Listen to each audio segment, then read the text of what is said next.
Katolik selama-lamanya, amin.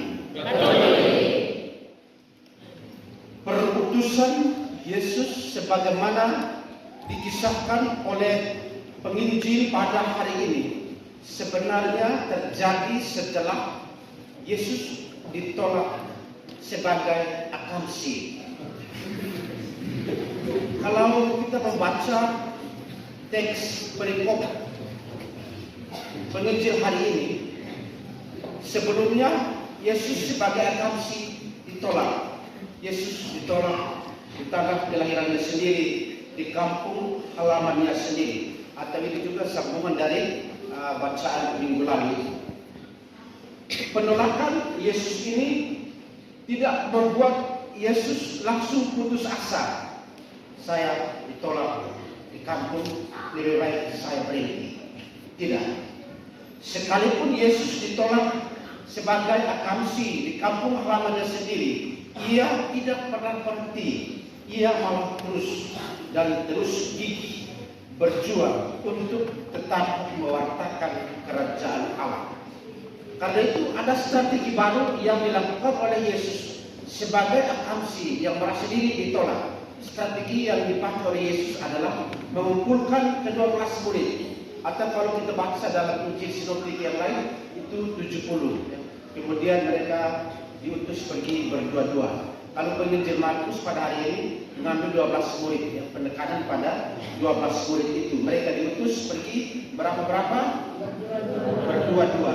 Tujuannya sebenarnya secara sederhana, supaya mereka saling mendukung. Mereka saling meneguhkan dalam perjalanan ketika berhadapan dengan suka dan juga jangan lupa duka. Mungkin ada enak di mana di situ berdua nikmati. Ya, enak juga nanti sebenarnya. Yang berikut, tujuan yang paling penting di sini adalah soal kesaksian di depan hukum yuridis.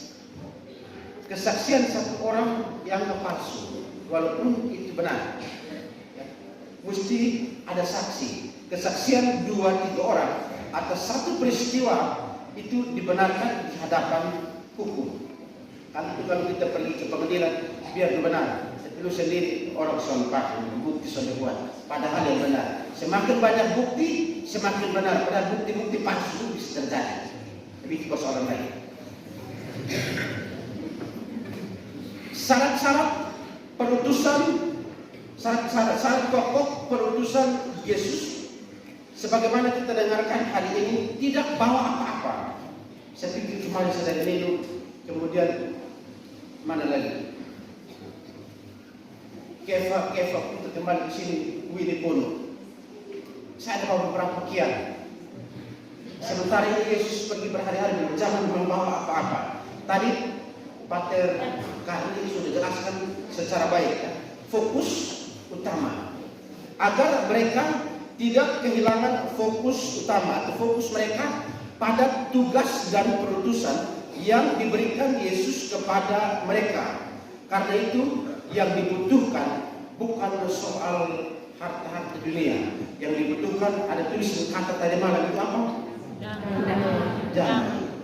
Damai itu hanya bisa dimiliki dengan hati dalam seluruh panggilan tugas perutusan sebagai seorang murid Kristus.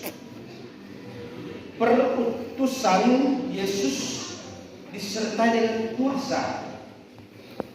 Untuk saya luar biasa. Yesus mengutus mereka dan memberikan mereka kuasa mengusir roh-roh jahat yang muka pemalas-pemalas masuk gereja. Itu roh jahat juga ada berkarya di sana. Yang malas ikut kau, pemalas masuk sana. Itu tugas para murid untuk pusing-pusing karena roh sudah masuk di dalam hati. Buka pemalas gereja semua. Kalau ada romantis, rombongan makan gratis mereka berbondong-bondong. Ini juga tugas para murid, ya.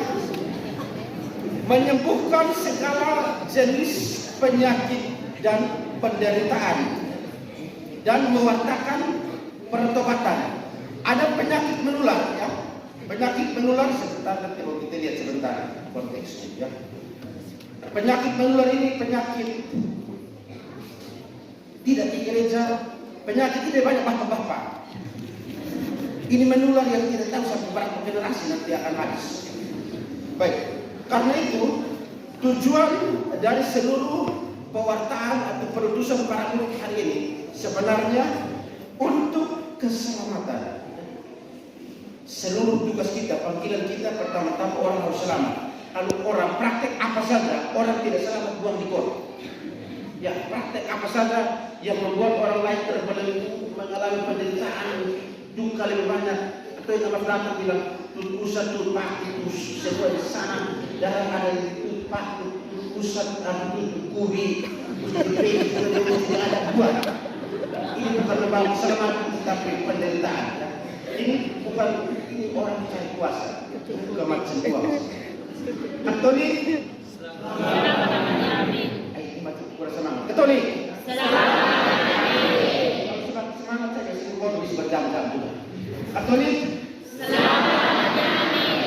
pertanyaan pokok. Dari mana semua orang atau mereka yang diutus ini memperoleh kekuatan? Kekuatan itu mereka ambil dari siapa? Kira-kira siapa yang bisa jawab? Kecuali para frater, Romo itu jangan jawab. Mereka di belakang saya dan dia. Suster itu diam-diam. Yang lain boleh angkat kaki, sudah boleh angkat tangan. Dari? Ya, ini coba kuat siap kalau tadi bapak yang ngomong itu kuat berdiri. Dari siapa? Tepuk tangan untuk dia.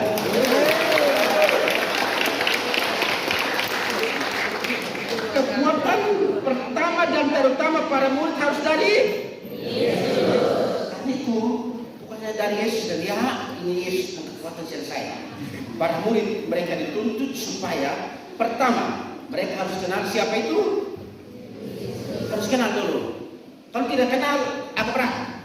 Nanti bilang kami ini Katolik tapi pokoknya begitu. Kamu harus kenal dan harus mengalami satu istilahnya pengenalan. Saya yang istilahnya apa ya dalam konteks ini.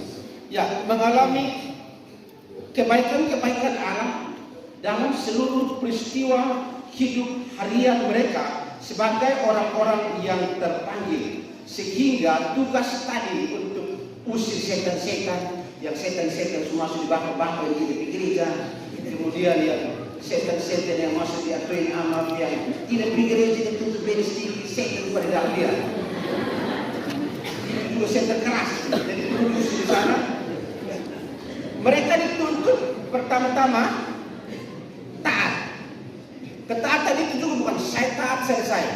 Ketaatan bukti praktisnya itu hari Minggu ke gereja. Hari Minggu ke gereja. Hari Minggu ke gereja. Ini bukan banyak-banyak nanti ini bukan frater nanti dia nanti. Betul Mas Ande? Betul. Ketaatan untuk mereka baru datang hari ini. Kemudian dia mengganti hari ini dari bertobat. Saya terus keluar itu. Yang berikut juga supaya tujuan itu terlaksana, jangan mencari keuntungan di atas penderitaan orang lain. Ada orang sudah menderita, masih ada datang tuntut. Mau tahu itu budaya dawan? Saya dari Timur, saya tahu budaya dawan. Saya dari Timur Tanah Suci atau dulu bilang Timur Tengah sebesar.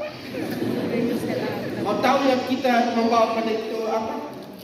Jangan cari keuntungan di atas penderitaan. Ada orang yang sudah mati juga, masih ada ada punya kue dari mana bilang taruh sekian juta, turun pusat. Apa? Lu sudah apa? Lu sudah. Ini manusia setengah mati janda. Soalnya anak pakai bulu saudara. Lu datang, lu sampai gereja lagi. Romo pusing dan lu di kau bikin sampai mabuk tiap hari romantis tadi. Lu datang bilang beta selamatkan dia. Lu Tuhan Allah. Tutup 10 juta kalau sore. Apa tuh buka pusat? Ayo, biarlah. Jangan cari keuntungan di atas.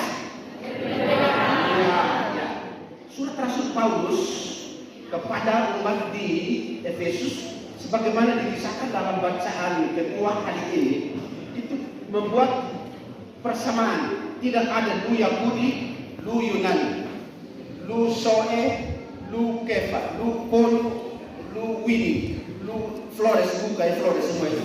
Lu Flores, Beta Polo, tidak ada.